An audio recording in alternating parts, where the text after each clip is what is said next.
Agnes was an ordinary cleaner, but she always dreamed of something more. She was not well liked, and she was very worried. On that score, her colleagues most often set her up. Suddenly Agnes drops her plate on the floor and the other maids start laughing at her. They insulted her in every possible way because they were jealous of her. While they were laughing at her, the head maid came into the room and asked, "What's going on here?"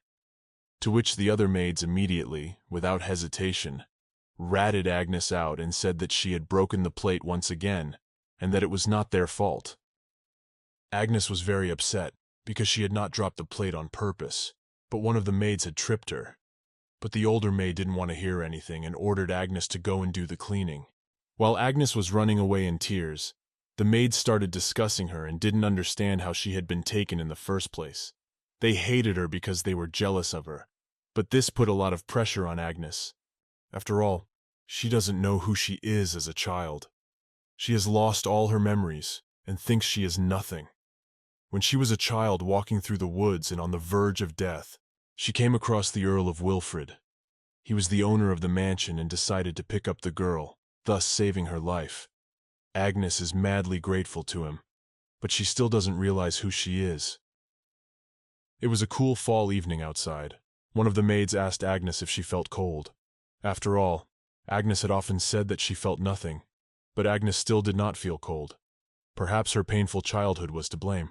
But to the other maids it was only an occasion for laughter and discussion. They did not understand or believe her. Laughing, they began to ask if she felt the sensation of ghosts. After all, it was strange to them. As she left the hall, she looked down at the floor with a humiliated look and didn't notice Mrs. Carla, who hated Agnes and was always looking for an excuse to beat or humiliate her. As soon as Agnes realized that she had hit Lady Carla, she immediately fell to the floor, bowed her head, and began to apologize, hoping that she would not beat her again. But for Lady Carla, it was just the excuse she was always looking for to beat Agnes. Swinging her heel, she struck Agnes in the face, then put her heel on her head and said that the memoryless doll seemed to have forgotten all about good manners toward her mistress. Agnes was hated by everyone in the mansion. Carla kept insulting her, calling her a dirty rat, calculating that Agnes's mere presence was enough to dirty the mansion. As soon as Mistress removed her heel from Agnes's head, she thought it was finally over, but barely had time to look up when she noticed Carla grabbing the bucket that held the dirty water after mopping the floor. Picking up the bucket, Carla said she wanted to wash the dirty rat and poured it all over Agnes's face in front of the other maids, after which she asked her if she thought it was much cleaner. Agnes made no reply, but Mistress insisted on answering, and then Agnes begged her to let it be over, thanking her for cleansing her.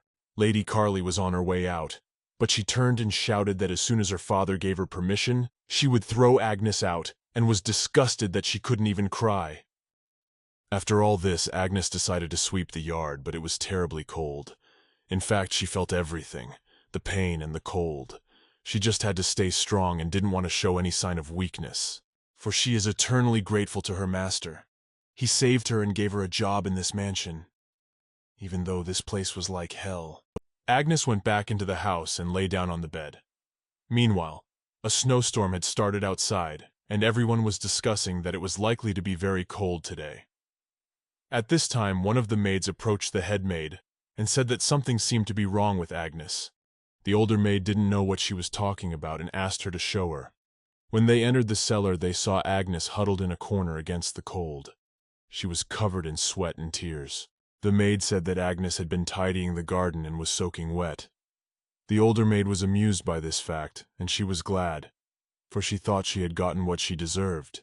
She didn't want to give her a spare uniform, so she simply ordered the back room to be closed so as not to infect anyone. She didn't care what happened to Agnes, because she thought she was trash who didn't even know where he came from. At this point, Agnes was getting worse. She was shaking with cold and pain. She begged for help. It was very hard for her to breathe, but no one heard her. Just as suddenly her hair began to turn a white and soft color, and her eyes became the color of rubies. As suddenly, memories from her past started coming into her head, but she couldn't remember when exactly it was. She saw a mansion on fire. A small child was standing in the fire, looking at the corpses of his parents. Not understanding what was happening, and begging for help. There was fire all over the yard. The little girl ran to her mom and begged her to wake up. The mother, already almost without vitality, raised her hand to her daughter's head and asked her not to cry, to live and to find her happiness. She begged her to live for them and to remember them. Suddenly it was morning. Agnes woke up in her bed with her old purple hair. She was sure she had dreamed it all. When she looked at the time, she realized she had overslept. Her fever had gone down, and she was feeling better. But as soon as she went to the mirror and opened her eyes, she noticed that the color of her eyes remained as in her dream, and she couldn't figure out what that meant. But after a moment, her eyes returned to their standard color. At that time, the Duke's carriage pulled up to the mansion, and everyone in the mansion thought that a messenger had arrived to propose to Carla. Well, Agnes didn't care about that. She didn't understand anything, but she was glad that she was relieved. She even lost the scar her mistress had left her with her heel. But she wanted desperately to know what the dream had been about, and why she had dreamed it. At the same time, Lady Carla learned that the last Duke had come to visit her, and was sure that she would be proposed to. She was looking forward to marriage very much, and wanted to know who her future husband would be. Burning with curiosity, she noticed Agnes wiping the floor and decided to pass her time by messing with her. "Oh, so you're in one piece," Carla said. Agnes began to shake madly with fear. Mistress, covering herself with a fan, began to laugh about the fact that Agnes had a fever yesterday and had almost died. Agnes immediately bowed her head, realizing that she would be hurt again. But Carla had other plans. She said she had a case. Carla took Agnes outside, where there was a small den in the snow. When she opened the door, she threw Agnes in, and said that it would not be nice if such a dirty rat showed himself to the guests. So she gave her the task of staying here for a while. I was very much amused by this. As soon as she closed the door, she was very glad that she was able to kill time and decided to go to her parents' house to talk to them. But as soon as she entered, Carla saw no joyful faces. She asked what the messenger had come for, not knowing what was going on. Father said in a very sad voice that the messenger had come to propose marriage to the daughter of the Wilfrid family. Carla rejoiced very much, saying that she knew it, and that she would now be the Duke's wife. But her mother had to upset her by telling her that Duke Gilbert Diedrichs was a powerful man of the Eastern Kingdom. Then Carla understood. Gilbert Diedrichs was a mysterious duke who rarely showed his face in high society. Countless girls married him, and each of them died a mysterious death within a couple months of the wedding. Therefore, he was nicknamed the Deadly Duke. When she learned this fact, she started screaming that she was not going to get married and did not want to die. She asked her parents why they had done it, as she had done nothing wrong to them, and could not understand how they could do that to her. The mother, who hugged her daughter, looked at her father and said that Carla had just recently turned 18, and that it was too cruel to give her in marriage to a deadly duke, even if she had done wrong somewhere. But her father understood, and he didn't want her to marry him. He would have been happy to refuse, but rumor had it that anyone who defied him was killed along with his family. Mother was shocked to hear that. No one expected the Duke to be such a cruel man. Carla didn't understand if her father wanted to sacrifice her for the family. Her father came over, wiped the tears from her eyes and told her not to cry, for he already had a plan ready. Suddenly the door opened in Agnes's den. She was told that the master wanted to see her. She was glad, but she didn't understand what was happening. She was a little frightened. As soon as they entered the Count's study, an uncomprehending Carla asked what the dirty maid was doing here, and the Earl said she would be Diedrich's bride, for he thought she deserved it. Carla didn't understand. Did he really want to give Agnes her name? She was against it, but her father interrupted her and said that her real name was Agnes Wilfrid, and that she was his brother's only daughter, so she could be the Duke's bride. Everyone stood there in shock, not realizing what was happening. Carla was very angry that the Wilfrid family's blood was in the blood of that filthy rat. At this time, Carl's mother could not believe that all this time she had a niece. And then the Earl said that after his younger brother died as his eldest, he took her in as his adopted daughter because of circumstances. He had to treat her like a servant. Karl's mother wanted to know why he had done that, but the Count said he would tell her later. But now he needed to talk to Agnes alone and threw everyone out of the room.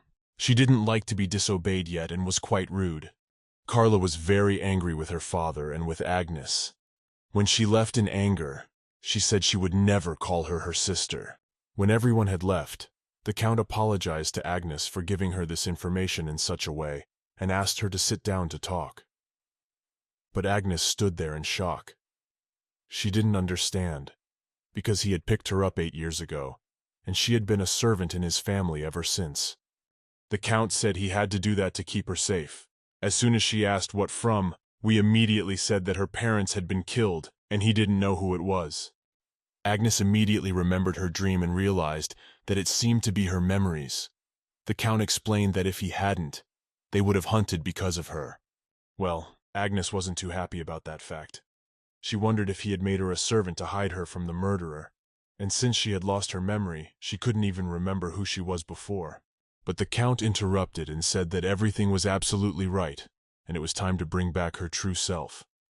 Leaning toward her, he asked her if she would marry the deadly Duke instead of Charles. Agnes asked, wondering if the Count had told her to marry the deadly Duke. Then he had heard, or she had heard something of him. But of course Agnes had heard of him, for everyone in the mansion discussed that any nobleman's daughter who became this Duke's bride met a swift death. She asked if the Count really wanted her to marry that Duke and meet her death there, and that he patted her on the head and said she was quite a clever doll, and he was pleased with that. Leaning down to her ear, he said that useless ones also come in handy sometimes. He said that as the daughter of the Wilfred family, she should be proud of herself and follow her parents. These words threw her into a stupor. All this time she had thought she had been rescued and felt guilty and indebted to the Count. It turned out that she had been treated like trash and lied to. The maids knocked at the door and said that everything was ready, and then the Count opened the door to them and said that Agnes must look dignified for the Duke's family and asked them to make her look tidy. The first thing the maids did was to take her to the bathtub and start washing her. She said she could do it herself, but the older maid said it was an order and there was nothing she could do about it, and asked her not to interfere with her work, saying that all she had to do was to be a doll until the end. She was bathed, then brushed, then put on makeup and made to wear a beautiful dress. As she looked at all this, she realized that she was being made into a doll. And then the head maid said that dolls can be beautiful too, and from now on, no one in this house would call her a maid. One of the maids came into the room and told her that the carriage had arrived, so Agnes went out. As she walked through the mansion, everyone bowed to her and wished her a happy journey, calling her Lady Agnes. But Carla was waiting for her on the way out, looking at her with envy and madness. She said that the fact that she had changed outwardly would not change her inwardly. She was glad, because she was sure that Agnes would be killed in less than a day. Surprised at last, she was overjoyed, saying that at least somewhere the empty doll was useful to her, since it was lying in her place, and asked to be taken as an honor. The Count was very pleased with the result. She looked like a real daughter of the Wilfred family.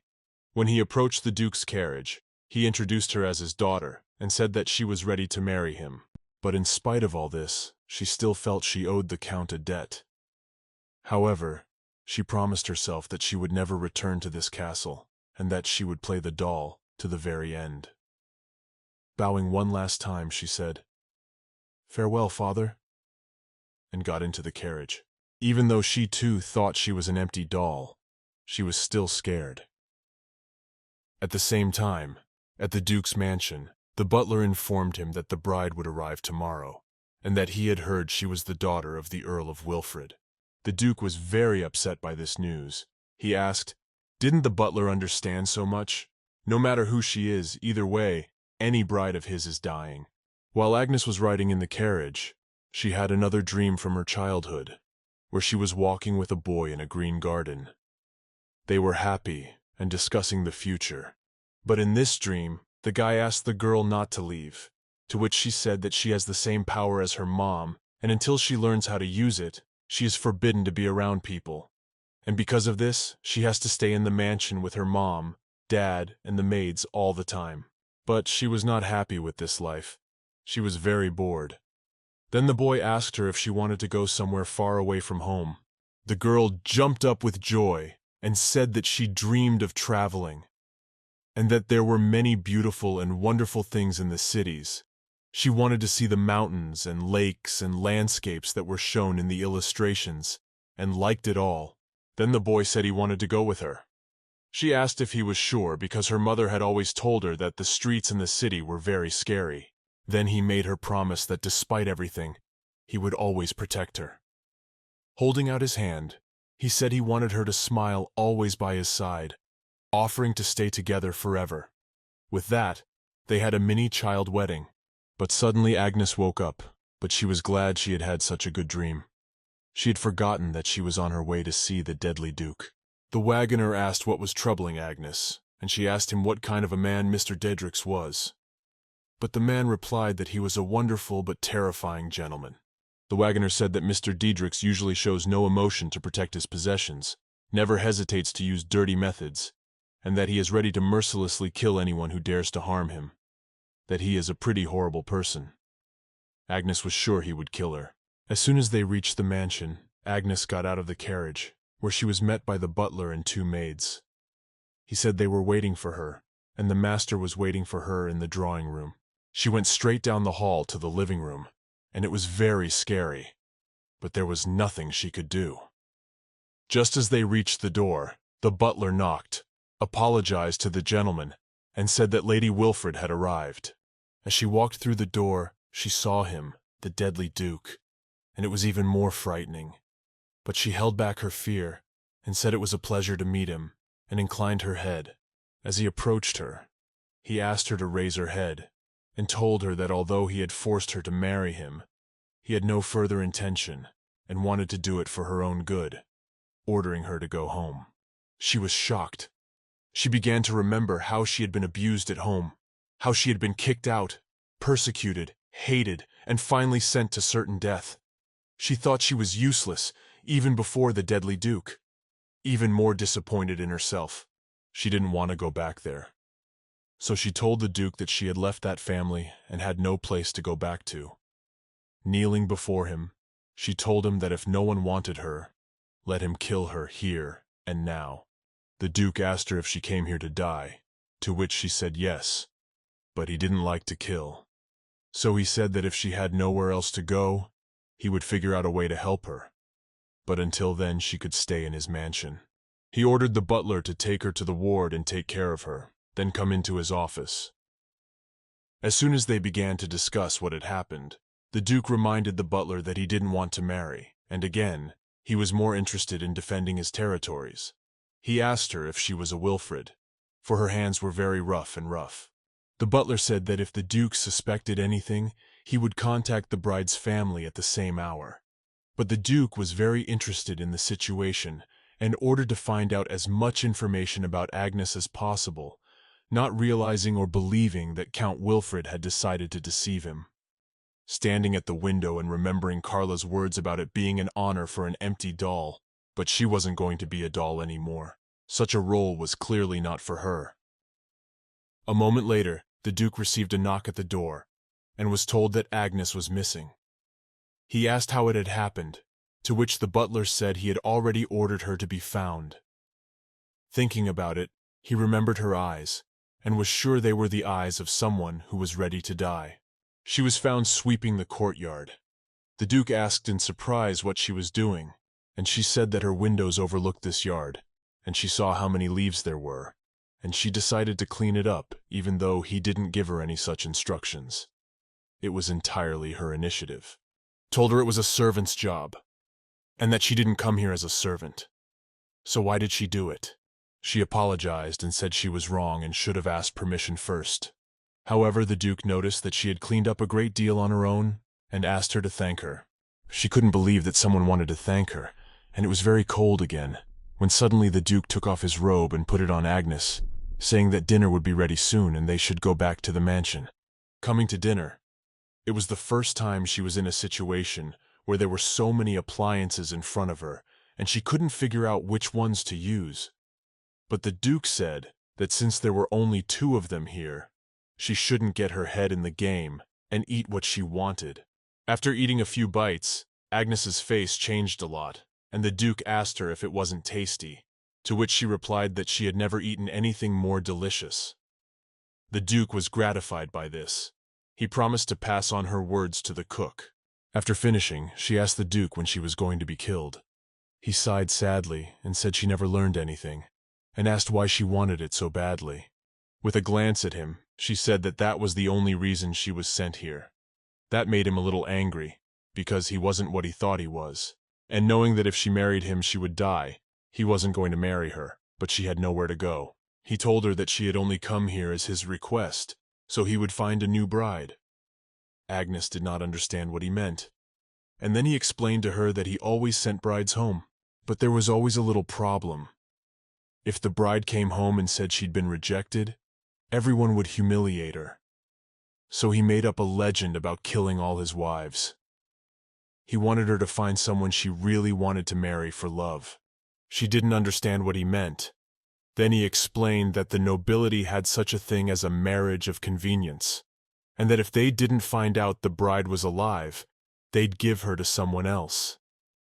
So his brides usually chose some traveler or merchant to be their husbands, married them, and went to faraway countries where they could live freely, and some still live with their loved ones.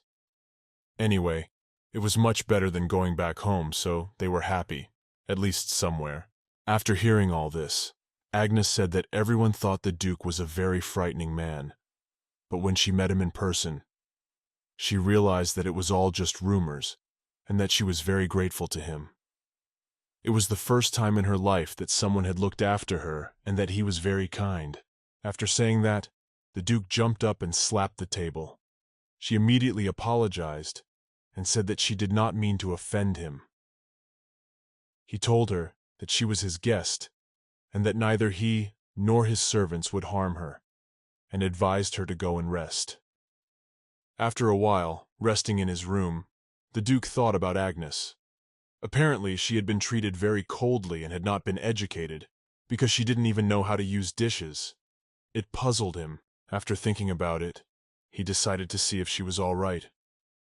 As he approached her door, he heard crying. When he entered the room, he found her asleep on the bed.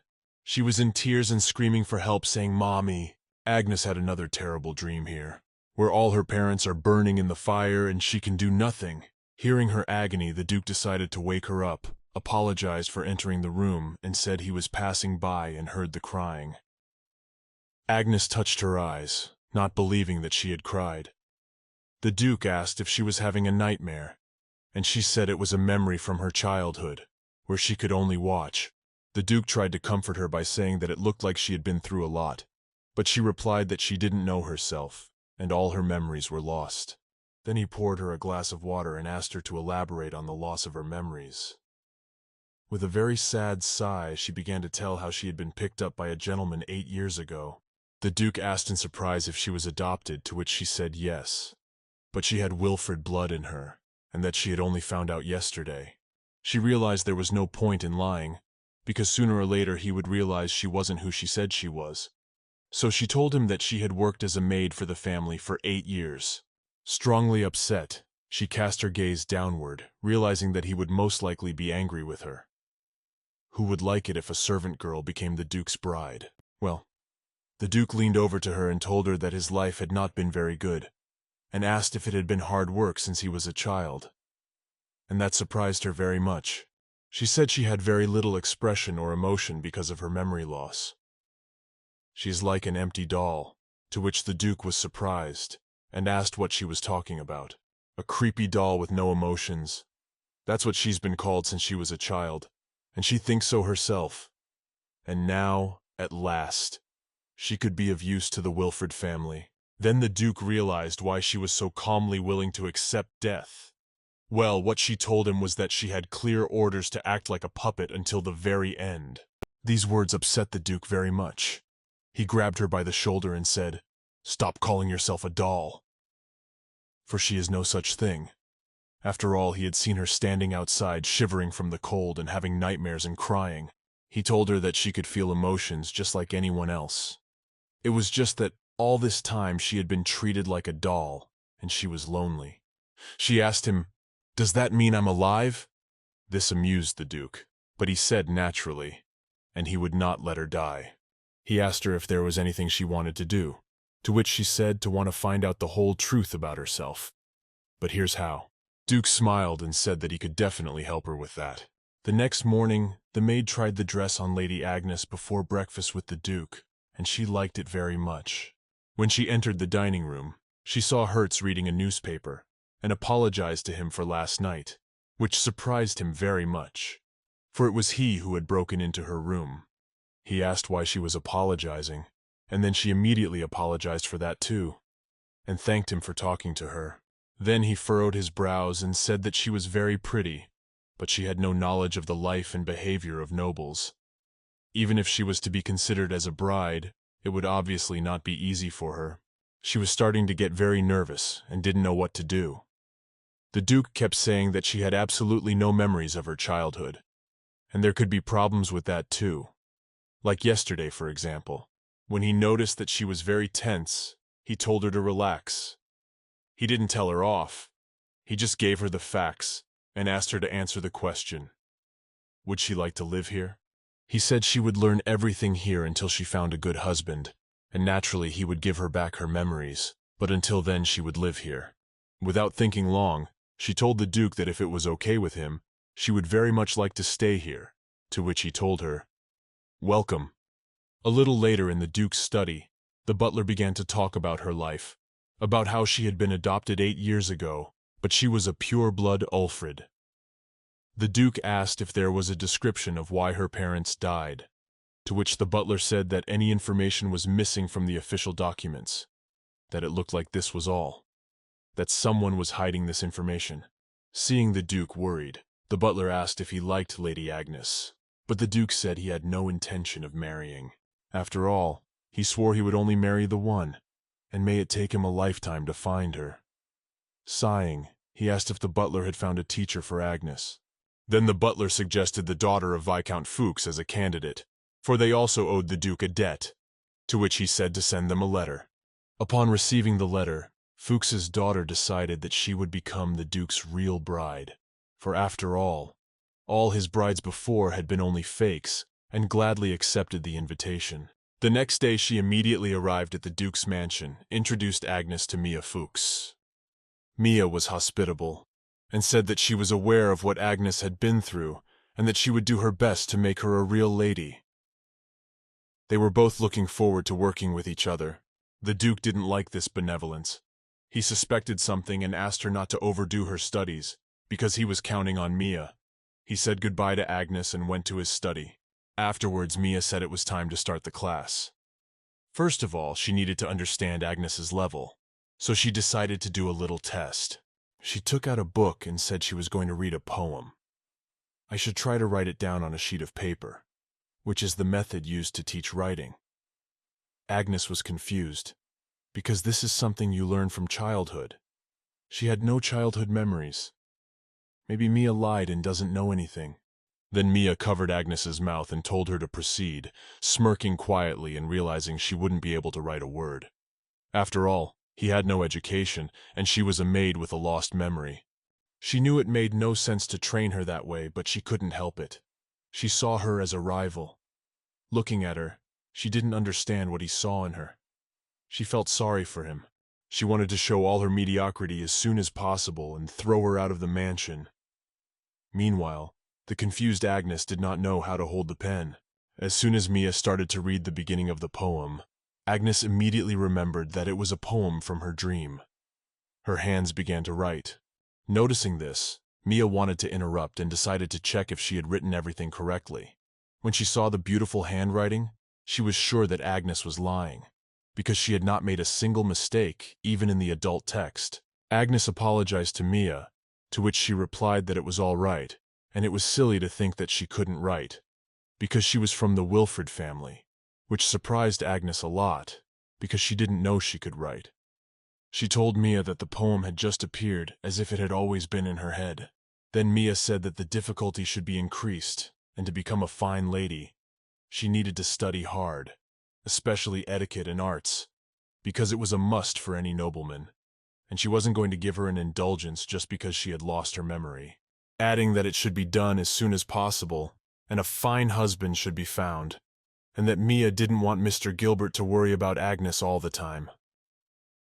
At that time, the Duke knocked on the door and entered the room, asking how things were going. Mia told him that Lady Agnes had an excellent basic knowledge, and that she should be given some time, and then she could learn everything. Gilbert was overjoyed at this news, reached out to Lady Agnes and praised her, saying that it was very wonderful and that her problem was slowly being solved. He also added that she probably already had some knowledge before she lost her memory. She may not remember it, but in the back of her head they are still sitting there. Slapping her on the shoulder, he told her not to worry. It was only the first day and they still had plenty of time, so there was no point in rushing. Agnes thanked him but told him not to worry about her and she would try to learn as soon as possible. All this talk made Mia very angry. She gritted her teeth and didn't understand why Jill was so kind to Agnes. She thought she was a cheeky girl who apologized all the time. Mia didn't understand if Agnes didn't realize her situation. The Duke, noticing something, decided to talk to her about it. He was very angry and asked her not to be too prejudiced against Agnes. He was sure she was trying to do a better job of training her, but he asked her to be gentler. Then he leaned over to her ear and told her that if he saw any more assignments that were too difficult, she would be in very big trouble. When he had finished talking, he went to the exit, bidding Agnes goodbye and inviting her to dinner. She was very happy about the invitation, but did not show it. As soon as the Duke left the room, Mia turned sharply to Agnes and pushed her with all her might, telling her that she had overdone it a bit. Agnes didn't realize what was happening. Then Mia smirked, asking if Agnes was going to take Gilbert away from her, saying that he already had the bride he'd been looking for so long. Agnes asked what kind of bride they were talking about. Mia smiled and told her that as a child he had promised a little girl that he would marry her, and that the little girl was her. Agnes should therefore back off. A little later, Agnes went to get ready for dinner, thinking about what she had heard. While the maid was putting on her dress, she noticed a bruise on her arm and asked where it had come from. Agnes didn't want to tell and said she had just fallen. It was really Mia who punished her every time. The maid was very frightened and did not believe that Agnes had just fallen, asking her if it was Lady Mia. She noticed the strange reaction and said that they were forbidden to go even near that room and that she was very worried. So if it was Lady Mia, she should be told immediately. Lady Agnes said nothing to her. Then the maid said that if something like that happened, she would report to the master. Then Agnes got nervous and asked her not to say anything, because she didn't want anyone to get in trouble because of her. She also added that Mia was very important to the Duke, which surprised the maid very much. She wanted to say something, but suddenly, looking at her watch, Agnes realized that she was about to start class and ran out of the room, thanking the maid. When she entered the room, she said hello to Mia and told her that she was very happy to come to class. She said that when Agnes took her studies seriously, she was very happy to be there.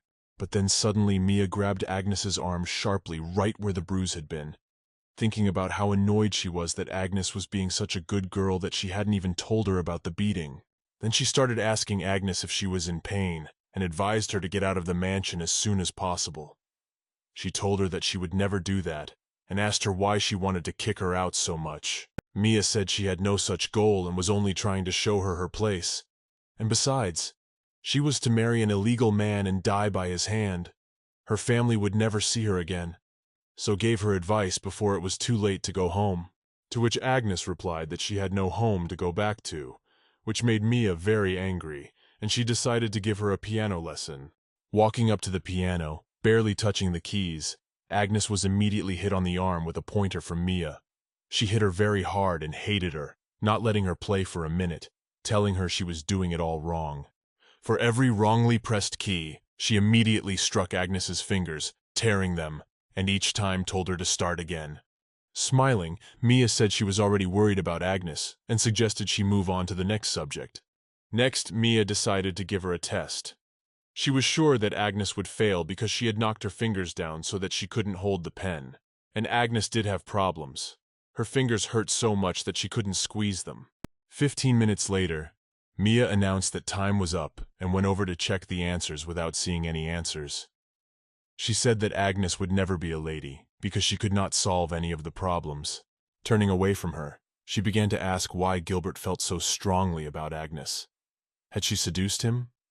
After all, she had heard that servants were devoid of pride. I was sure Gilbert wasn't so horny as to pry into the first skirt he saw. She also added that Agnes was rather boring, which made her very angry, and she asked Mia if she was really the Duke's fiancée. After all, from the Duke's point of view, Agnes is another unwanted bride, but he treats her very warmly, listens attentively, and is always ready to help. But towards Mia there was no such attitude, and she questioned whether she was really his bride. Mia started to get really nervous, realizing that Agnes was about to figure it all out. So she said it was all because of a promise she made as a child, and said that Gilbert had probably just forgotten her face. Agnes smiled and asked, "Does Mia still believe in childish promises? After all, Gilbert probably doesn't even remember him." This made Mia very angry. She grabbed the ink and slapped it directly on Agnes's face, ordering her to shut up. Smashing her head in, she threw her off the chair, telling her that Gilbert was going to be hers alone, and let him not even remember that she was his fiancée. She's going to be to him anyway, saying that she's been waiting for this meeting her whole life. Her gaze was full of madness. She was just obsessed with Gilbert. She started to tell him that it pissed her off a lot that he kept ignoring her, and instead of being with him now, she was training some inept at his behest. Agnes was tired of putting up with it and became very angry. At that moment, her hair turned color again, and her eyes turned into rubies. She couldn't allow the Duke to be insulted. Seeing this, Mia was very frightened and called her a monster. Agnes got up from the floor and started walking towards Mia, telling her to stop insulting the Duke immediately. Mia was getting more and more scared. She didn't know what was happening and ran out of the room screaming for help. But Agnes didn't care at all. She was sure the Duke would listen to her and be on her side, and then he would know how Mia had treated her. After all, she wasn't going to hide it anymore.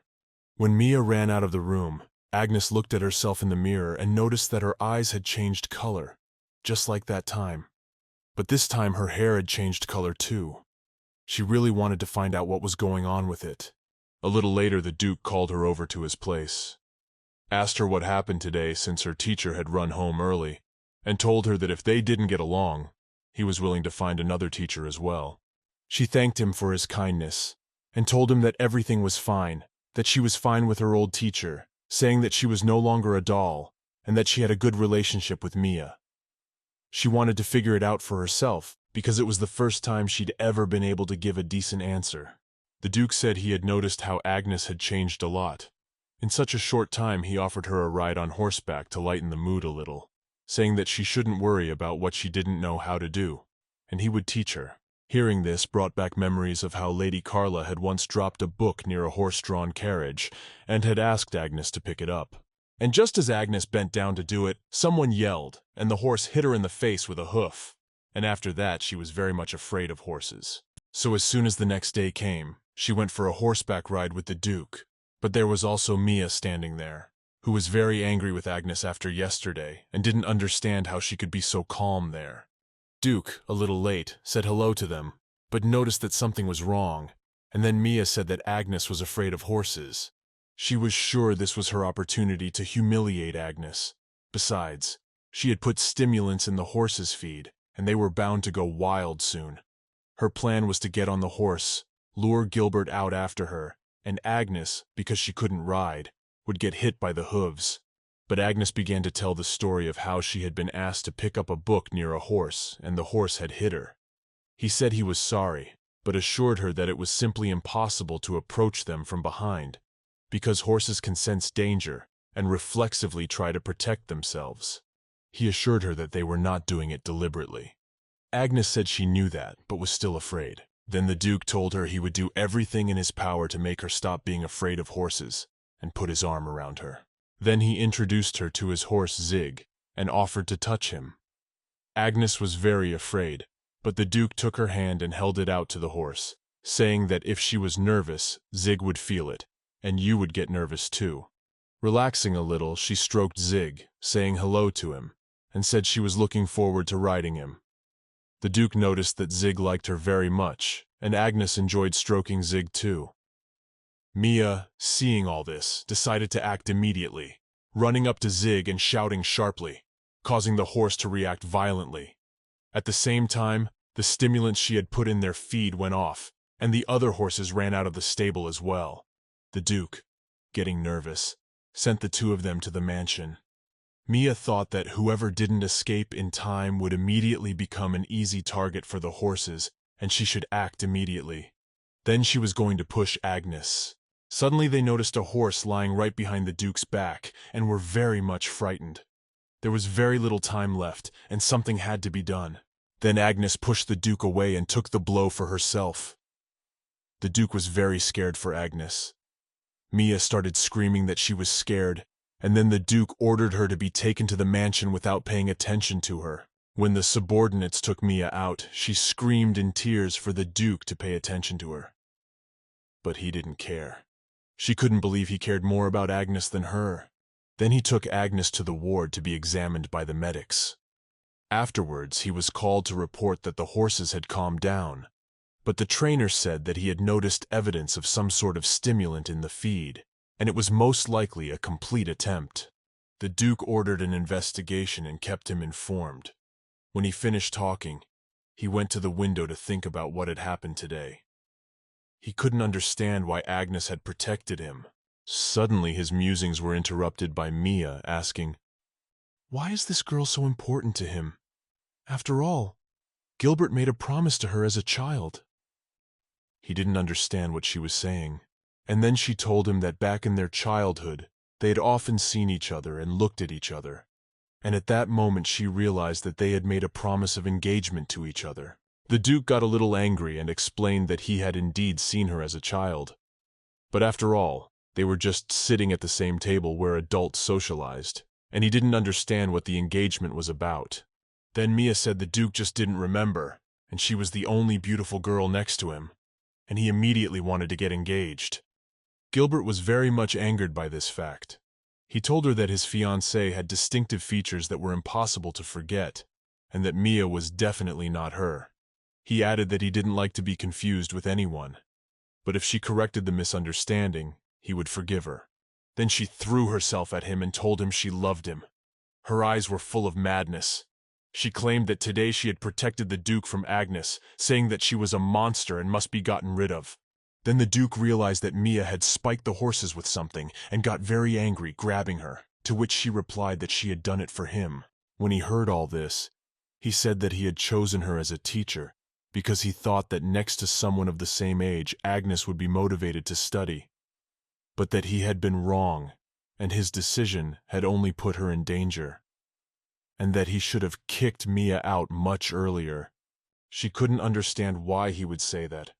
After all, she considered herself the daughter of an aristocrat with good manners, and unlike a servant girl who could easily be replaced, she would be much more important.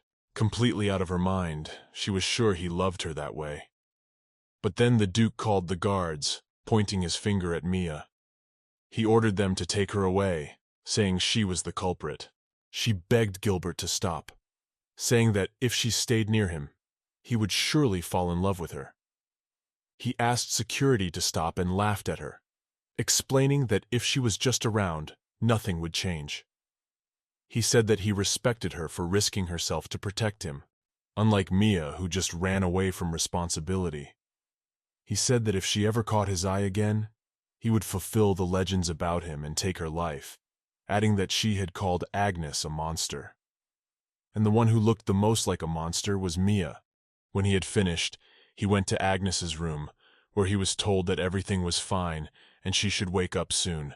When he touched her forehead, he noticed that her bandage was loose, so he decided to bandage it because he wanted her to wake up as soon as possible.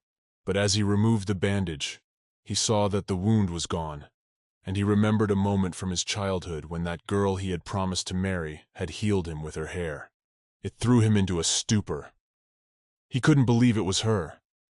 At that moment, Agnes woke up, not realizing where she was. When she didn't see the Duke, She thought she had been taken here to get out of the way, but when he greeted her, she was overjoyed. He was a little angry with her and asked her why she did it, because jumping in front of an angry horse is suicide. She said she was afraid he might get hurt, and her body jerked on its own. He replied to her that he was already protecting himself. Well, what she said was that, if he got hurt, everyone in the mansion, including Mia, would be grieving. He asked her what Mia had to do with it, and she said that she was his fiancée. Then he held his forehead and replied that Mia had made it all up, and he had made no promises to her.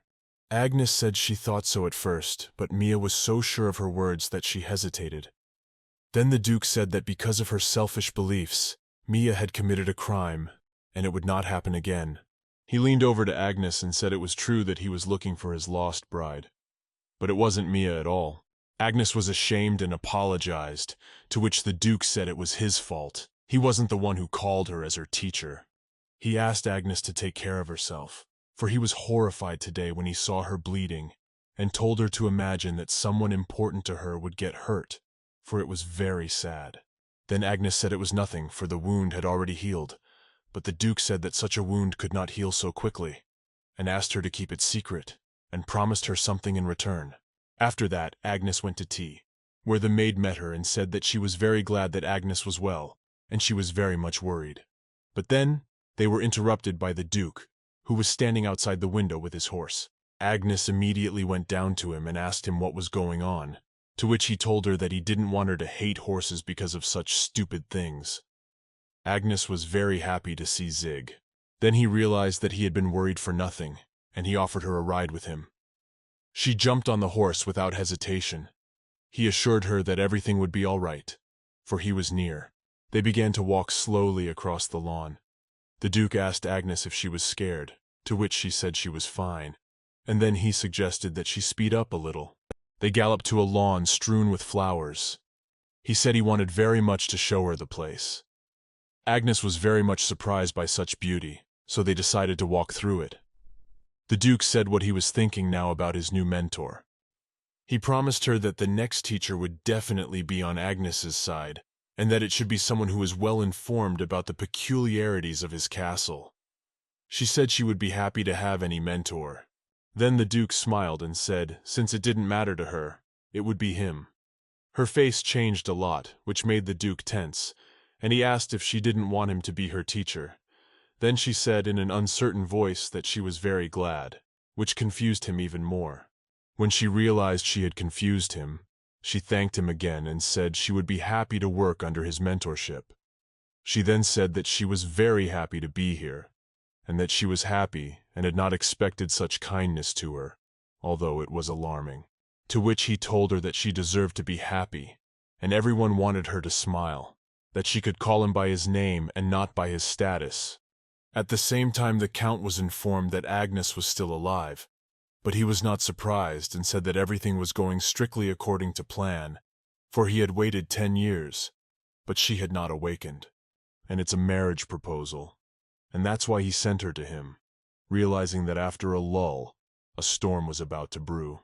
Wai continued to sit with the Duke in the flower glade, where he showed her various flowers and told her all about them, but she knew a lot of things and couldn't understand how. Then a vision started in her mind, where a little girl with ruby eyes ran out in front of her, took her by the hand, and led her to the house, telling her to remember everything, looking at the burning house. Agnes remembered that it was in her dream, but the girl said it was a memory, not a dream, and she began to repeat it so that she would remember. At that moment the vision continued, and Agnes saw a conversation between the mother and the girl, where the dying mother held her daughter in her arms and said that the man wanted to die and would try to make Agnes his puppet. But her mother couldn't let that happen and put a curse on her so that Agnes could live a peaceful and happy life. From behind came a strange hooded man, who was telling Agnes that it was all her fault. If she had gone along with him, none of this would have happened. After all this, the girl took Agnes's hand again and explained that she was Agnes, only in the past, and said she had something else to see. The next memory was of this man putting Agnes in a cage and telling her that all her power would be his.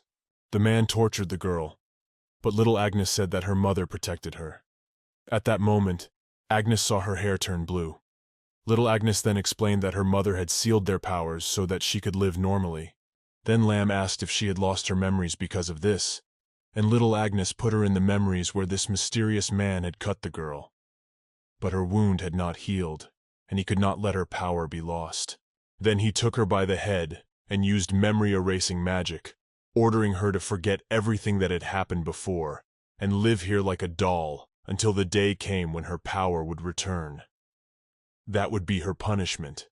At that moment Agnes awakened. Her eyes turned red again. The Duke asked her in surprise what was happening to her, but she was sure that the mysterious man was the Duke and ran away. Memories began to return to her, and without noticing, she fell into the lake and began to drown. The Duke immediately jumped after her and pulled her to shore, demanding an explanation of what was happening, for he was sure that the color of her eyes was red. Then they began to warm themselves by the fire, where she explained that her memories had suddenly returned, though not completely, and began to tell me that when she was a little girl, her house had caught fire, and her parents, surrounded by fire, tried to save her. But she was caught by someone, and that man stabbed her over and over again. Plus, she clearly remembered that she had a power all her own, and she didn't understand why that was happening. But as it turned out, her mother had changed her appearance through a mysterious power. She didn't understand what was wrong with her or who she was, and it tormented her. She was completely confused.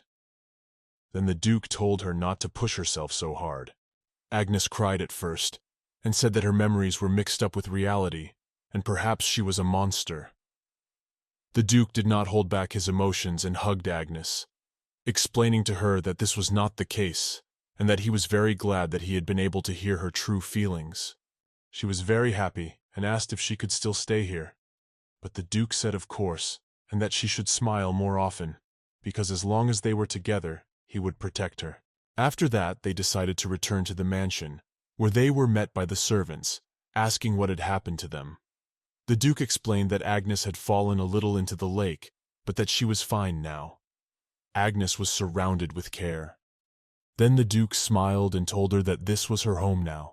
Then the butler went to talk to the Duke, where the Duke said that he was very glad that Agnes's memories were coming back, and that there was a possibility that she was the one he was looking for, and that if it was true, he was to blame for her suffering.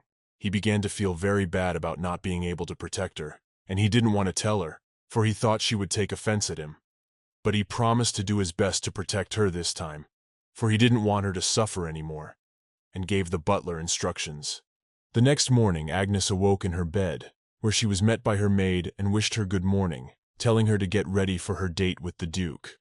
The maids were excited and started putting makeup on Agnes. They argued among themselves which was better, going for her hair color. Then she said she shouldn't try so hard. But after these words, the maids corally told her to rely on them, for she wasn't just going for a walk. Having finished tidying Agnes up, she was taken to the Duke, turning around. He saw her beauty and could not say a word. She looked marvelous, but she was as modest as ever. As they approached the carriage, Agnes asked where they were going, but the Duke said that they would go to the city, because Agnes had spent all her time at the manor. She was very happy to hear the news, for all her life she had never left the manor, and could only dream of such a thing. When they arrived in town, Agnes asked where they would go, but the Duke said he hadn't decided yet. Then she asked if there was a reason to come here, and he said that today they would do what she wanted them to do. But first, he suggested she check out some new outfits and went to the boutique where they began trying on dresses. After buying half the store, they went outside, and then Agnes said she had enough things, whereupon the Duke asked where she wanted to go. But if she didn't answer him, the next store they would go to would be a jewelry store. Agnes was greatly embarrassed. She was already embarrassed that the Duke had spent a lot on her. Suddenly she noticed a child walking with a teddy bear. Now remembering her childhood, when Carla had walked with a bear around the house when Agnes had nothing, she asked the Duke to buy her one. He was very much surprised at this, but was glad that she had finally asked for what she wanted. Shopping. They went for a bite to eat, where the Duke asked if Agnes had enjoyed the walk. She answered him that she was very happy with the day and grateful that he had bought her so many things. Duke said that after yesterday he just couldn't leave her alone, and that he hoped she didn't feel trapped like a cage while she was at the estate. Then he took her hand and told her that he was happy to live with her until she found a suitor, to which she reciprocated. And she said she was very happy to be engaged to the Duke. Gilbert was glad that, and comfortable enough to say what she was thinking. At that moment Agnes wished she could stay here forever. But she was sure that if she said that, she would only cause trouble. Their tea party was interrupted by a strange gentleman who said he was very glad to see the Duke here. He had urgent business to discuss. The Duke was concerned because he didn't want to leave Agnes alone, but she said it was all right. She wasn't going anywhere. He asked for her promise that she would not leave the place until he returned. But as soon as the Duke left, two boys came up to Agnes, snatched her teddy bear and asked why such a young lady was sitting all alone, suggesting she spend time with them. She tried to pull the bear back, but the two guys were only amused by this. One of them grabbed her arm and told her that they shouldn't linger and should go somewhere else. After all, she would have more fun with them than at this tea party. She started screaming for help, and that's when some guys showed up and told them to let her go. The two men then grabbed him by the neck and told him that he was about to get it hard, but he only smiled, telling them that the restaurant staff was watching them and called for help. As soon as they were distracted, he grabbed Agnes by the arm and told her to run, because in situations like this, that would be the best solution. Running around the corner, she wanted to say something to him, but he shut her mouth, pointing upstairs. The two men were standing there trying to find them, not realizing where they'd gone. As soon as the guys had left, Agnes exhaled and thanked her savior, and then they met. He introduced himself as Isaac Hagen and apologized to her for taking her so far. Coughing, he clung to the tree. Agnes asked if he was all right. He replied that he had just run away, and she apologized that she had made them run away. She said she wished she could repay him for his help, but she had nothing. And then the guy offered her tea after the table where she had been sitting before. A little earlier, we are shown the Duke communicating with that man, reading the information that the cult has returned. He thanked him and told him he had to prepare, strategize. At that time, an old man came in, handing the Duke a pocket watch that he had asked him to fix. The man asked him if the girl was his fiancée or not, to which Gilbert replied that she wasn't quite yet. Looking at the time, he realized he'd kept her waiting too long and walked back to the cafe. Walking down the street, he saw a teddy bear thrown into the bushes and didn't realize anything was wrong. Meanwhile, Agnes returned to the table where she had been sitting with the gentleman. But Gilbert was still gone. She did not know how to tell him that she had lost the bear he had given her. The guy, noticing her concern, asked what was wrong. Is the man she's waiting for really that scary? Could he really hurt her? Here she interrupted him and said that she owed him her life, and that he was very kind. Then the guy leaned over to her and said that she smiled, and it really suited her to smile. It brought back memories from her childhood when someone had said that to her before. When the guy leaned over to her and told her that they might have met before, just seeing her, he immediately sensed something familiar, and it made him wonder if they were meeting for the first time. He reached for her lips, and she, enchanted by his words, didn't realize what was happening. But then the Duke came up behind her with a teddy bear, interrupting them. He grabbed the boy's hand and ordered him not to touch her. She began to explain to him that he had helped her. But the boy started to sass the Duke, accusing him of leaving the nice lady alone. She interrupted them both, explaining that this guy had helped her because some violent people were trying to take her somewhere. Then this guy said that after getting rid of those bullies, he was sitting here as a bodyguard and nothing more. Then the Duke said he would like to thank the boy and invited him to dinner. All these words made Agnes wonder if perhaps that boy was the boy from her memories. The evening came and it was time for the long-awaited dinner. The boy thanked the Duke for the invitation and said he'd canceled all plans for the evening to spend it with them. Agnes immediately apologized to him because she thought it was because of her.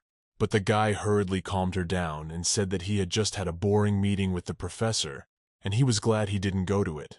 Agnes was very interested and wanted to know what she was studying. Then he raised his glass and said that since the Duke was here, he would reintroduce himself. His name is Isaac Hagen, and he is studying at the city's medical academy. Agnes was interested and asked if he was a doctor, to which Isaac replied that not yet, but he was the opposite of a gloomy duke who kills his brides. The duke heard him say nothing but drank from his glass. Then Isaac smiled and said he didn't expect the man she was expecting to be the same deadly duke. Agnes became uncomfortable and tried to change the subject by asking Mr. Hagen how easy it was for him to study medicine. Then he took her hand and said it wasn't worth the formalities. They were the same age and she could just call him by his first name. Isaac made the duke even angrier. Then he looked at him like he was about to kill him right now. Isaac smiled slightly and said that if the duke looked at everyone like that, Agnes would never be able to make friends. Agnes didn't understand what was going on and asked Isaac what he was talking about. Then he told her he was out of his depth to help her escape those horrible guys. But now he had to return her to the deadly duke. He wasn't happy with that. Agnes got up from the table and said that Isaac was wrong, and that Mr. Gilbert was a very kind man, and that today he had taken her into town with him since she didn't usually leave the estate, and that she was very happy. As soon as dinner was over, they went to see the guest off. He thanked them again for dinner, and asked the duke if he could visit Agnes again at the manor, for thanks to Agnes's company, he was used to being in the duke's company, to which Gilbert told him to do as he pleased. Isaac got very excited and left and told Agnes they'd see each other again. As soon as Isaac left, Agnes thanked Mr. Gilbert. Well, the duke just hugged her and said she deserved to thank him instead, and he was glad she was safe. But she noticed that his hands were shaking, and Agnes asked him if he was all right, to which he told her that when he found the teddy bear abandoned in the grass, his earth seemed to have gone out from under his feet, and he thought he'd lost her again. She didn't know what he was talking about, and asked him what he was talking about. Then he said he'd been separated from someone in this town, and hadn't seen her since. Agnes asked the duke if it was about his fiancée, and he told her yes, and she smiled a little and said that this girl must be very happy because Gilbert cares so much for her, and asked him not to worry anymore because she's not going anywhere. The duke smiled and said she was very strong. Agnes told him it was all his fault. Then Gilbert said one phrase, "It's like my stopped clock is finally ticking again." And when he looks at her, he thinks about it. Then he held out his hand to her, in which was the very watch that the master had repaired. He told her to take it, for that way she could keep track of the passing of time. Agnes was very surprised. Then Gilbert said it was his mother's watch, and from that day on he would only want to see it on Agnes's hand. Agnes didn't want to accept such a valuable thing. Then the duke insisted, and said that she thought she had changed because of him, but didn't think that she had also changed him. He put the watch on her hand and said he was so glad he'd met her. At the same time, Isaac was walking through some dark corridors in an obscure castle, saying that sending Agnes to the duke was the right thing to do, because now she's starting to regain her old character, saying she's not a soulless doll anymore. The next morning the duke took Agnes to lessons despite her results. He was very pleased because she was doing so well. Agnes was happy too. I thought Gilbert was a good teacher. At the same time, the butler knocked on their door and said they had a visitor. When they went out into the hall, they saw Isaac, who was very happy, and immediately rushed to hug Agnes, saying he was very happy to see her. Then they went for tea, where Isaac thanked Gilbert again for inviting him and said he was very happy to be here. But he was even happier to see Agnes again. Isaac took the moment to ask Agnes to show him her room, but then thought he was being too insistent and suggested we go into the garden. Agnes was excited and thought they'd go together. Well, Isaac said he wasn't going to go with the duke because he's always looking at him with that terrified look on his face. The duke got a little pissed off and said that technically Agnes was his fiancée, which Isaac laughed a little and said that technically he knew. Isaac also added that since she was sent here, everyone believes she was killed by the deadly duke, but in fact, she must find a new life and spread her wings in this open world. But if they get close, it'll be hard for the duke to let her go, so he should stay out of her way. But then, the duke said that she was now an important member of the Dedrick's family and that she was the bride of a deadly duke. Agnes was very embarrassed and looked at Gilbert and smiled, not expecting to hear him say that, which embarrassed Isaac a little. And he said he was thinking of helping Agnes with her amnesia.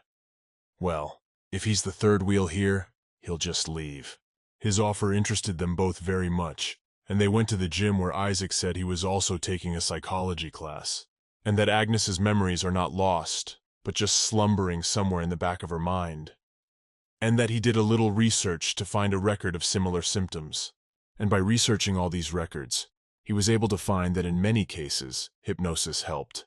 The Duke was very angry that Isaac was going to experiment on Agnes because she had been through a lot of suffering, and what would happen to her if he opened the memories before she was ready. Isaac smirked and said that it was possible, but the choice was up to Agnes. Leaning towards her, he said that you can't sit on the defensive all the time, because if you don't go on the offensive once in a while, you can never get ahead. Agnes thought about his suggestion and said that if there was a chance it could work, she'd like to try it out. Then Isaac asked the Duke to go out, for he needed concentration. Gilbert was embarrassed by this and said if anything happened to call him at once. As soon as the Duke was out of the door, and himself immediately began to put Agnes into a trance, he hovered his pendant over her eyes, and moved it gently from left to right, decided to look for happy memories first. He asked what had brought Agnes happiness in the past, to which she told him it was her parents, and their life together on the estate. She said that from time to time she also saw her boyfriend who they used to play with in the flower field. They had a lot of fun. Then Isaac asked what the friend looked like, but she couldn't remember, and she said she only remembered that they made a promise to each other. Isaac asked what that promise was, and she said they promised to always smile around each other. He asked if there was anything else, and she said she remembered him saying let's. At the same moment Isaac interrupted her and said the phrase, "Let's stay together forever." He immediately hugged her and said he was sure it was her, that he'd been looking for her for years, and that she was the girl he'd made a promise to.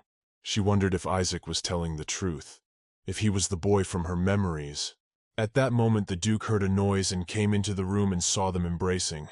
Isaac interrupted him and thanked him, saying that the Duke had helped them find each other, and they would be together again. I said I could only be sure because of her memories.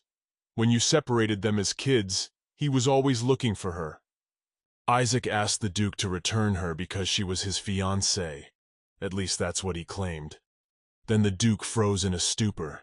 Isaac claimed that they made a promise to each other as children to get engaged, and that he was very deeply imprinted in Agnes's childhood memory. Agnes, meanwhile, couldn't believe that this boy was Isaac, and then the Duke interrupted him with clenched fists. He said that the boy was not Isaac. Then Agnes looked at him and asked him what he was talking about, but he realized he couldn't tell her, and Isaac interrupted them, asking if the Duke had evidence to refute Isaac's words. But the Duke only remained silent and turned his head aside. Then Isaac realized he had to press on, and asked why the Duke was interfering. Did he think Agnes was his property, and didn't want her to be taken by her true husband? She told Isaac that she and the Duke were on good terms, but he took her by the head and said she should leave with him now or the Duke would kill her, asking her why she should marry some stranger when the man she'd known all her life appeared before her. But she turned Isaac down, saying that her memories were still too foggy to make such serious decisions, so she wasn't going anywhere. Agnes was not going to be anyone's puppet anymore, and said that as soon as her memories returned, she would decide what to do. Isaac decided to back off, saying that he wasn't rushing her and he was willing to wait, but that they were done for the day. Before he left, he whispered in her ear that he'd tell her about her powers the next time he saw her, and left quickly. He finally said that if he didn't protect her with all his might, she might get kidnapped again, and smiled, at first to think of what Isaac had told her, for he would have known her in the Force, but she was sure he didn't look like that boy because of the memory. And besides, Mr. Gilbert had so asserted that the boy was not Isaac as if he knew something. The Duke asked her if she should stay here, since Isaac might be her fiancé. Perhaps she should have followed him. She approached the Duke and asked why he looked so unhappy, telling him that she was now engaged to the Duke, and couldn't leave while he had that look on his face. Then the Duke asked why she tried to stop Isaac. Didn't she want to be with him? But she couldn't ignore the information Isaac had. The Duke asked Agnes to tell him something. If she was hiding something from him, she said it wasn't the time. He turned and walked away, apologizing for the interrogation as he left, and told her to rest until dinner, but he was extremely upset. The Duke was met at the door by the butler, who said that Isaac had given him a letter with a familiar seal on it when he left. Going to his office, Hertz began to speculate about what had happened. Is Agnes hiding something from him, and is it to do with Isaac? But he realized he was hiding something from her because he was outside that house at the time. If only she knew it was his fault, it was a tragedy. He was sure she'd leave him right away, because that's a hard thing to forgive. While all this was going on, the maids were discussing what had happened between Agnes and the Duke. They were trying to figure out if they had quarreled or not, since they were spending less time together. But they also noticed that they were still doing their classes together, so it was misleading. A moment later, Agnes entered the Duke's office saying she had been called there, but the Duke didn't know what it was about. When suddenly the butler entered the room to announce that the carriage was ready. But the Duke still didn't understand what was happening. Then the butler said that tonight was the Vestina Duke's ball, and that he had received an invitation from Mr. Isaac Hagen. The butler had already informed him that the Duke would be attending the ball, so he told him to get ready. But Gilbert wasn't happy about the news. It was out of line.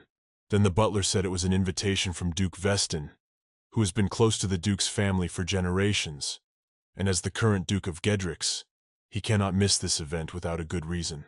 Thought that if they went there, Isaac would be there and might want to meet him. He decided it would be a mistake to limit her circle of friends based on his tastes.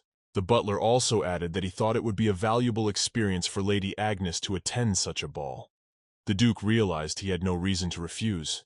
Then he decided to ask Agnes if she wanted to go there. She decided that if she could meet Isaac, she might learn something else, because her parents were suddenly murdered and she was kidnapped to use her own power, and she wanted to know what that power was all about. Who was the Flower Glade boy? And they went to a ball on the way. She asked the Duke if he liked these social events, and he told her not so much. The Duke of Weston met them at the entrance, and was very glad of their visit, not very surprised that Gilbert had brought a girl with him for the first time, and wanted to know who the young lady was. Agnes bowed to him and introduced herself, saying it was a pleasure to meet him. Mr. Weston realized she was the deadly Duke's fiancée, and told her to be careful or he might possess her soul. Then she realized the Duke was aware of the spring. How kind of Gilbert. Agnes was looking at all the blonde guys, hoping to see Isaac here. The Duke noticed that, and said he didn't mind if she went looking for him, adding that she's his fiancée in name only, and she can do as she pleases and not have to worry about him. He also said that if she left with him, it would just equip the Death Duke to kill another bride. He didn't think she had to stay with him. He didn't care where she went. He just wanted her to be happy. She didn't understand why he said that. She knew they'd have to break up someday. Gilbert already has a fiancé he loves, but until then, she'd like to stay with him. But she thought that if she voiced her selfish desires, she'd only cause him trouble, so she decided to just keep quiet. At that moment, a blonde girl came up to the Duke, saying she had seen him from afar and that he was very handsome, asking if she could ask him to dance. When all of a sudden this girl was pushed away and told it was the Duke of Death and not to talk to him. The whole room heard this and started staring at him and talking about him. Keep spreading rumors about him killing his brides and being scared. Agnes heard that and wanted to defend his name, but she turned around and saw Carla, who was very surprised that Agnes was still alive, and immediately started yelling at her. I don't know what she was doing here. Agnes bowed and said that Mr. Diedrichs was treating her very well. Carla was surprised that the deadly Duke was treating her well. She began to laugh, thinking that Agnes had fled from his estate, fearing death, thinking she would be picked up again by some kind-hearted man like her father. Carla continued to humiliate Agnes, complaining that she couldn't even die for their family despite all they had done for her. At that moment, Carla stepped on Agnes's shoe and she tripped over the waiter who dropped the glasses and spilled everything on the floor. Carla immediately ordered Agnes to clean up after herself. Agnes apologized and started to clean up the shards. Carla kept laughing at the sight of it all. Call her a nasty rat who only put on a fancy dress, but you can't hide who you are. Agnes knew she shouldn't tolerate it and should stand up for herself. But in front of Lady Carla, she was turning into her old self and couldn't do anything about it. The Duke interrupted them and asked what was going on. Carla covered her face with a fan and apologized for the noise, saying it was because of the lady's rudeness and pointing at Agnes. The Duke saw Agnes picking up the shards with her bare hands and leaned over to her to explain that she wasn't a servant at all. Then he turned toward the waiter and asked what he was doing at that moment, because it was his job. And the Duke wasn't sure it was his job to just stand by and watch. The Duke once again took Agnes by the hand and told her not to forget that she was his fiancée and she should not apologize to everyone. Carla put the fan away and asked if this was the man who had picked up Agnes. He must be very strange to have taken in such a rat. Gilbert asked Agnes who it was, and she said she had no idea. Late, Isaac approached the building where the ball was being held, hoping that Agnes was there. He thought she was nice, but had to find out how strong her powers were. He's arranged with the Count to go to her instead. If Agnes saw the Count there, she'd reject his offer immediately. But she can't resist Isaac. Isaac coughed up blood, and then the Count told him to hurry up because it was in his own interest that Agnes awaken her powers sooner. Isaac was determined to achieve this at any cost. The story takes us back to the ball where Carla is yelling at Agnes, saying she's a servant in her house and has no right to talk like that, and said that Agnes Wilfred was dead, and that her faithful puppet was gone, and just walked away. Carla was very hurt that Agnes was smiling as if she was trying to humiliate her because she had trained her so well, and she had forgotten who she was serving. Carla couldn't forgive that. She was annoyed that Agnes looked so happy and she was going to ruin her happiness. Agnes noticed that Carla was looking at her strangely but decided to ignore it because she didn't want to see her anymore. The Duke looked at Agnes and suggested she go home, thinking she was tired. She agreed, though she wanted to ask Isaac what he knew about her, but apparently he won't be here today. When suddenly Isaac shouted her name and said he was glad to see her here, even though he was a little late. The Duke got a little jealous and asked him to keep his distance, which pissed Isaac off. He thanked the Duke for being such a diligent bodyguard, but he shouldn't forget that this is a temporary fiancé. Carla couldn't believe that dirty rat Agnes could get the attention of two men at once, and they were both so handsome she was stunned. Had she lost to this upstart? She thought it was probably a mistake. Then the Duke turned to Isaac and thanked him for the invitation, but said they were about to go home, for they were very tired. Isaac leaned over to Agnes and said that she didn't have to leave with the Duke, but she smiled and said that if Mr. Gilbert was leaving, she was leaving with him. Then Isaac whispered in her ear that he was willing to talk to her about her powers in private. Then she realized this was her chance, because that's all she'd come for. Agnes asked the Duke to wait a few minutes and said she'd be back soon. Gilbert realized she was interested in him and couldn't refuse, but he said if she was late he'd go looking for her. Isaac realized that he needed to distract the Duke and pointed his finger at Carla, saying that she had been staring at him for several minutes, suggesting that he come over to her, then took Agnes away, saying she should give the other girls a chance at love, shouting to the Duke that they'd be back soon. Carla decided that this was her chance to approach him on the shoulder and offered to talk to him, realizing that if she could get him on her side, she could corner Agnes. She told the Duke she knew the girl he was with. At this time, Isaac was taking Agnes away from the ball, and that it was rude to leave like that. Isaac replied that it wouldn't take long, but the Duke was just too persistent, and that Isaac found it very difficult to hold a conversation in his presence. Finally, left alone, he grabbed Agnes's hand, but she pulled it away. He asked why she was shunning him, and she said she had been thinking a lot about everything, and didn't understand how he knew about her memory loss. Isaac got a little nervous and said he thought she had told him about it herself. All right, she claimed she didn't tell anyone about it, thinking her mom told her to keep the power a secret. Besides, she doesn't understand a lot about it, so how did he know? Then Isaac decided to spin it by saying that she told him about this power when they were very young. But Agnes was sure Isaac wasn't the boy she remembered, so she asked him to stop lying to her. At the same moment, Isaac coughed up blood. Agnes got worried and offered to call for help. Well, Isaac assured her that it would soon pass, and that he often had such attacks. She went up to him. She saw that he was in a bad way and could hardly breathe. He asked her why she was doing this, and she said she couldn't turn her back on a man who was suffering. He said if she was going to stay, they should keep talking, but she didn't want to make him feel worse. Then she asked him to just keep quiet. At the same time, the Duke was talking to Carla at a ball, where she said she was sorry he had to pick someone like Agnes. She didn't understand how it happened, but sympathized with him, thinking the Duke would agree with her. She suggested he use her as a servant. Then the Duke realized that it was probably the girl who ran Agnes and clenched his fists very hard. Ask Carla if she knows Agnes well.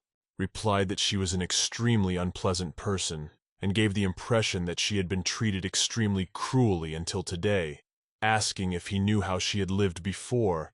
At the same time, Agnes suggested that Isaac get him a drink and go somewhere warm, to which he told her that he was fine and she should go back to the Duke. But she couldn't leave him alone because he wasn't well. Then Isaac smiled and told her she was very kind. Isaac said he felt like this was the first time he was speaking to her sincerely, and she told him to take better care of himself, because pretending everything's fine is only hurting the people closest to him. He was upset when he told Agnes that she didn't even know if there were people like that in his life. She said she was saddened by the thought of him suffering.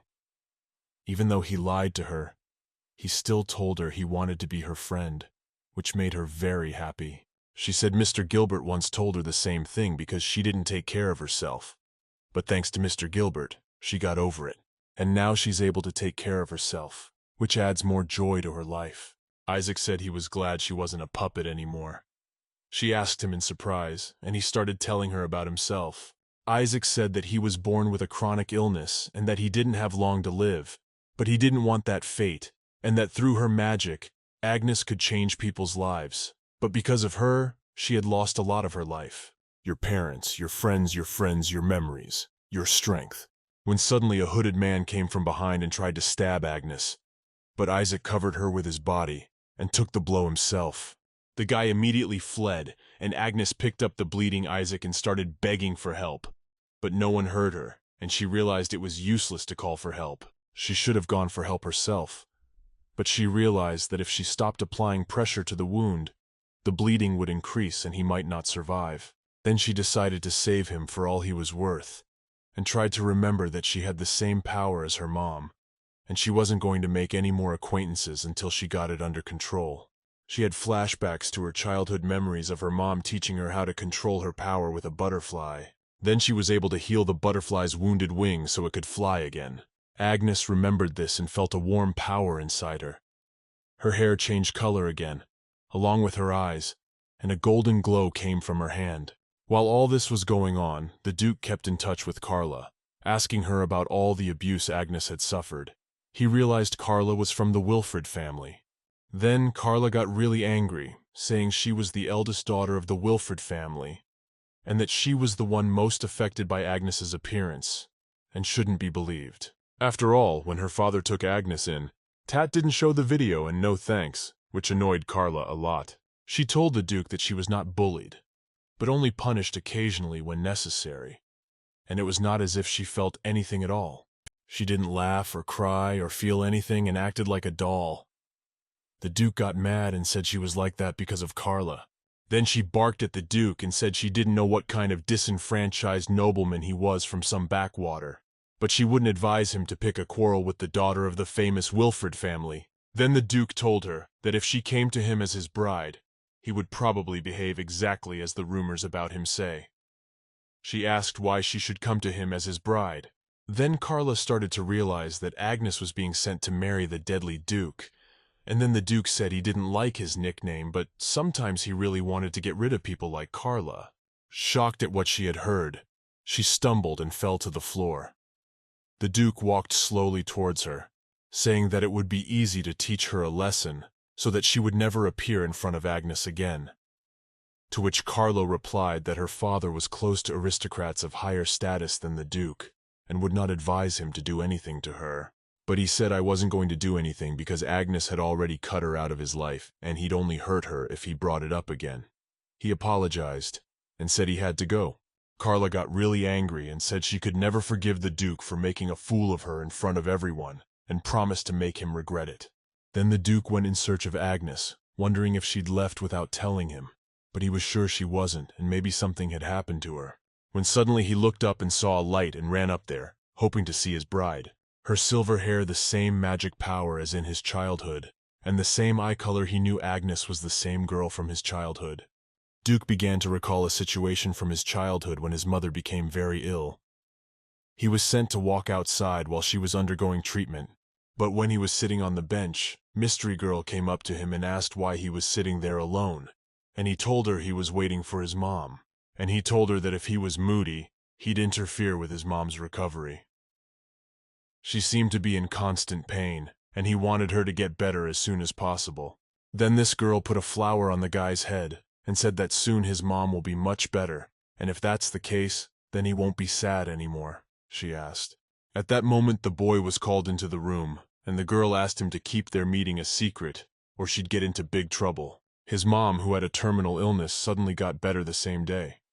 It was a miracle. Then he met that girl again, and she said her mom had miraculous powers, and the guy wanted to meet her, pretending to be Gilbert.